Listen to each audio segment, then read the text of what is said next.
Welcome everyone. आज हम discuss करने जा रहे हैं डिवीज़न के बारे में।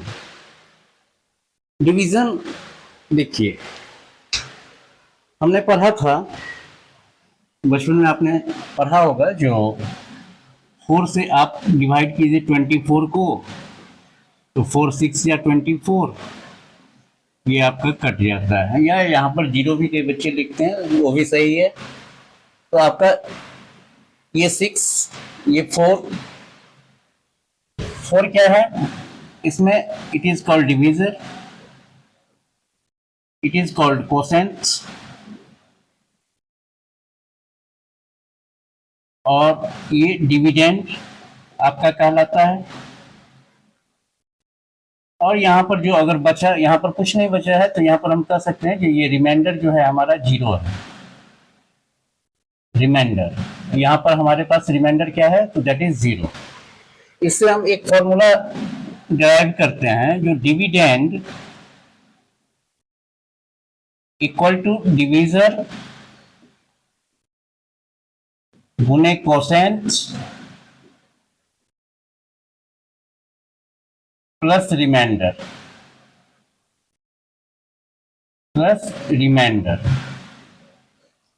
अब यहाँ पर 4 चीज है। एक आपका डिविडेंड है, एक डिवीजर है, एक कोसेंट है और एक रिमाइंडर है। अब इसमें कोई 3 चीज दिया रहेगा तो चौथा चीज आप आराम से निकाल सकते हैं। अगर आपको रिमाइंडर ही निकालना है तो डिविडेंड, डिवीजर, कोसेंट दिया रहेगा। डिवीजर निकालना है, कोसेंट, रिमाइंडर, डिविडेंड दिया रहेगा। तो ये 4 टर्म में से कोई 3 टर्म दिया रहेगा तो आप चौथा टर्म आराम से इसको इक्वेशन के रूप में हमने सेट कर दिया, या फार्मूला के रूप में सेट कर दिया, इससे हम आराम से निकाल सकते हैं। फिर हम थोड़ा सा और आगे बढ़ते हैं डिवीजन में ही। अगर हम 4 से 27 को डिवाइड करते हैं, हम क्या देख रहे हैं? जो 4 6 या 24, अगर हम 4 7 जा देंगे तो 28, और यहाँ पर है 27। तो डिविडेंड जितना है, या यहाँ पर जो नंबर्स रहता है उतना ही तक आप रखिए, उससे ज्यादा नहीं रखना है, उससे कम ही रखना है। तो यहाँ पर आप देख रहे हैं जो 3 आपका रिमाइंडर आ गया। इसके बाद हम और डिवाइड करना चाहते हैं डेसिमल के रूप में। तो डेसिमल के रूप में तो तब हम यहाँ पर डेसिमल जब पुट करते हैं पहली बार, तो यहाँ पर हम एक 0 बिठा देते हैं, और 0 जब बिठा देते हैं तो 4 7 या 20, फिर वैसे ही हम डिवाइड करते चले जाएंगे। तो दैट इज 2, फिर 4 5 20। सो जब हम इसको 0 0 कर दीजिए या क्रॉस कर दीजिए, कोई फर्क नहीं पड़ता है, तो आपका आंसर विल बी 6 पॉइंट। ये जो है सो आपका कोसेंट है, और यही आपका आंसर हो गया। जब आप 27 में 4 से डिवाइड कीजिएगा तो डेसिमल के रूप में इस हिसाब से हम डेसिमल में भी डिवाइड करते हैं। लेकिन याद रखिएगा, डेसिमल में आपको ये जो है 2 डिजिट के बाद खेला खत्म हो चुका है। इसमें डिवीजन में ये ऐसी ही स्थिति में डिवीजन में आपका डेसिमल के बाद खेला खत्म होगा, मतलब डिवीजन खत्म होगा, जिसमें डिवीजर जो है या तो 2 का मल्टीपल हो, 2 का मल्टीपल हो, और 5 का मल्टीपल हो, और 5 का मल्टीपल हो, और दोनों का मल्टीपल हो, मल्टीपल ऑफ बोथ।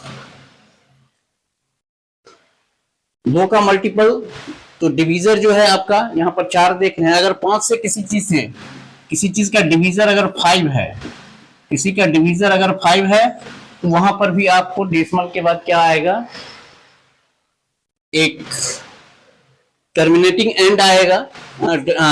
डेसिमल जो है, डेसिमल के बाद जो है, डेसिमल के बाद हम कुछ देर तक भाग लगाएंगे, डिवीजन करेंगे, इसके बाद फिर वो डिवीजन एंड हो जाएगा, टर्मिनेट हो जाएगा।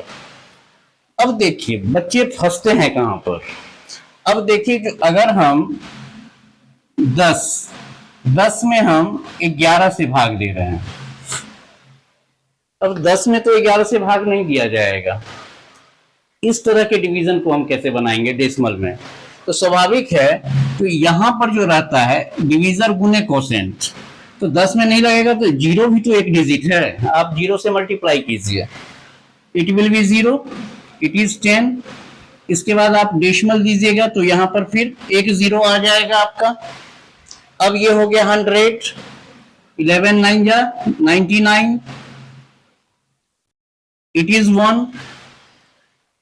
इसको सब्ट्रैक्ट करेंगे तो क्या होगा, ये 1 क्योंकि डेसिमल है तो ये अपने आप एक जीरो आ जाएगा आपका। फिर इसमें क्या होगा, इसमें आप डिवाइड कीजिएगा 10 में तो फिर आपका ये नहीं लगेगा। 11 1 जा भी करेंगे तो 11, ये 11 ज्यादा हो जाएगा तो यहाँ पर जीरो से मल्टीप्लाई करके इसको जीरो कर दीजिएगा। सब्ट्रैक्ट कीजिएगा 10, फिर एक जीरो अपने आप बैठेगा, हर एक बार एक जीरो बैठते जाएगा। अगर नहीं भाग लगेगा तो वहां पर आपको जीरो से आपके कोसेंट में आपको जीरो रखना पड़ेगा और इस दोनों का मल्टीप्लिकेशन ही तो रखते हैं। देखिए जैसे 11 9 जा 99, वैसे 11 जीरो से मल्टीप्लाई करेंगे, किसी भी संख्या को जीरो से मल्टीप्लाई करते हैं तो रिजल्ट हमारा जीरो होता है। फिर 11 को जीरो से मल्टीप्लाई किए हैं तो यहाँ पर फिर 11 9 जा क्या हो जाएगा आपका 99। तो यहाँ पर हम ये देख रहे हैं जो दैट इज 1, सब्ट्रैक्ट करेंगे तो 1, ये हमारा रिमाइंडर। इस तरह का डिवीजन इस हिसाब से होता है। अब देखिए एक क्वेश्चन और लेते हैं हम। 1 में हम क्या करेंगे, 111 से डिवाइड करते हैं तो 1 में जीरो से कीजिए, इट इज 0, क्योंकि यहां पर कोसेंट में जो रखिएगा उसी से डिवीजर को आप मल्टीप्लाई कीजिएगा तो इट इज 1। अब भाग नहीं लगेगा, आप डेसिमल पुट कीजिए, अपने आप एक जीरो आ गया। अब फिर भी 10 में नहीं भाग लगेगा तो दैट इज यहां पर जीरो, तो 111 को जीरो से मल्टीप्लाई कीजिएगा तो you will get zero, it is 10। अब ये आ गया 100, एक जीरो और आया, फिर एक डेसिमल के बाद अपने आप जीरो। फिर इसमें देखिए, इसमें जो भाग दीजिएगा, भाग देने का प्रोसेस हर एक स्टेप में होगा। अगर नहीं भाग लगेगा तो आप जीरो लगाते चलिए। अब 100 में भी 111 से भाग नहीं लगेगा तो यहां पर हम क्या करेंगे, तो दैट इज जीरो से मल्टीप्लाई करेंगे तो फिर अगेन हमारा जीरो हो गया तो इट इज 100। अब फिर एक जीरो यहां पर फिर आएगा, एक जीरो आया, यहां पर 2 जीरो आ गया, फिर यहां पर तीसरे स्टेप में 3 जीरो आ गया। अब इसमें भाग लगेगा तो दैट इज 11 9 जा 111 को 9 से करेंगे तो 999। अब फिर ये 1, तो फिर ये वैसे स्टेप, जैसे रिमाइंडर 1 है तो जैसे हमारा यहाँ पर डिविडेंड 1 था, फिर वहां से हम ऐसे ही आगे बढ़ते चले जाएंगे। तो इस तरह का डिवीजन इस हिसाब से करते हैं। और देखिए आपको कहीं पर पूछा जाता है जो 3 से आप 275 में डिवाइड कीजिए, आपने दिया 3 9 जा 27, ये कट गया आपका 5 3 1 जा 3, यही है ना।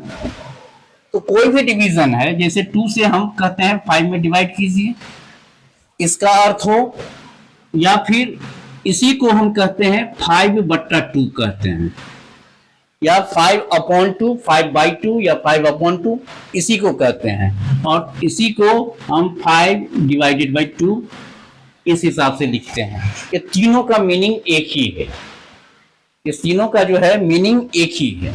अब यहाँ पर एक चीज हम बतलाना चाहते हैं आप लोगों को, जो देखिए a by b, इसी हिसाब से 5/2 को हम इस हिसाब से रिप्रेजेंट कर दिए। अब 5/2 को हम अगर 5/2 को 10 से डिवाइड करना है तो ये जो अपॉन का साइन है ये इस अपॉन के साइन से बड़ा रहेगा, तो that is a/b divided by c, a/b divided by c। इसका अर्थ ये हुआ that is equal to a/bc। यहां पर आपको फ्रैक्शन को c से डिवाइड करना है, इसका अर्थ ये हुआ। तो अगर हम 3/2 लेते हैं, इसको हम 5 से डिवाइड करते हैं तो that is equal to 3/2 into 5, therefore it is 3/10। इसका अर्थ हुआ a/bc, और इसी को हम ऐसे भी समझ सकते हैं जो a/b divided by c। a/b divide, किसी फ्रैक्शन को हम किसी इंटीजर से हम डिवाइड कर रहे हैं, तो यहां पर जो है ये जो अपॉन का साइन रहेगा वो बड़ा रहेगा। यहाँ पर ये देखिए 3/2, यहाँ पर अपॉन का साइज जो है इतना बड़ा है और इसका साइज बड़ा है। अब वैसे ही एक आता है a/b डिवाइडेड बाई c/d। इसका अर्थ हुआ जो आप एक fraction is divided by fraction, इसको हम कह सकते हैं जो फ्रैक्शन डिवाइडेड बाई फ्रैक्शन, एक फ्रैक्शन को दूसरे फ्रैक्शन से आप डिवाइड कर रहे हैं। यहां पर था आपका क्या, जो fraction divided by integer except zero. Integer that is integer में तो जीरो भी आता है लेकिन एक्सेप्ट जीरो। तो फ्रैक्शन डिवाइडेड बाय फ्रैक्शन ये है fraction divided by integer except zero, क्योंकि जीरो से हम किसी चीज को डिवाइड करते हैं तो दैट इज अनडिफाइंड है हमारे लिए, खासकर 10th तक तो है ही। जब आप 11th 12th में जाएंगे तो इसके बारे में भी आप सीखेंगे, 0/0 क्या होता है, 1/0 क्या होता है, 0/0 क्या होता है। तो कैलकुलस की बात जब 11th 12th में जाएंगे तो कैलकुलस में इस सब के बारे में आप स्टडी करेंगे। तो a/b डिवाइडेड बाई c, तो फ्रैक्शन डिवाइडेड बाई फ्रैक्शन, इसका अर्थ ये हुआ। और इसी को हम ऐसे भी कर सकते हैं a/b divided by c/d, fraction divided by fraction, तो एक फ्रैक्शन डिवाइडेड बाई दूसरा fraction, that is equal to a/b और यहां पर क्रॉस का साइन कर दीजिए और ये d/c हो जाएगा। ये क्या हो जाएगा आपका d/c। अब इसी पर एक एग्जांपल लेते हैं, 3/4 डिवाइडेड बाई 5/4, तो ये हमारा हो जाएगा 3/4 इंटू 4/5, ये जो हो जाएगा रेसिप्रोकल हो जाएगा। तो 4 से 4 काट दीजिए, योर आंसर विल बी 3/5। ठीक है। अब देखिए अगर हम कहते हैं ये हुआ फ्रैक्शन डिवाइडेड बाय फ्रैक्शन, ऐसा भी हो सकता है जो इंटीजर डिवाइडेड बाय फ्रैक्शन, ऐसा भी तो हो सकता है। जैसे फ्रैक्शन डिवाइडेड बाय इंटीजर, तो इंटीजर डिवाइडेड बाय फ्रैक्शन, ये कैसा होगा, तो a/b/c। यहां पर ये अपॉन का साइन जो है वो आपका बड़ा है, इसमें एक फ्रैक्शन दूसरा फ्रैक्शन, इसके बीच में जो डिवीजन का जो साइन है या अपॉन या बाई जो कहते हैं आप, इसका लेंथ जो है देख रहे हैं बड़ा है। अब यहां पर है जो इंटीजर, ए इंटीजर है, उसको b/c मतलब दूसरे फ्रैक्शन से डिवाइड करना है। तो a को आप क्या लिख सकते हैं, कोई भी संख्या है तो a को a/1 भी लिख सकते हैं और डिवाइडेड बाय b/c।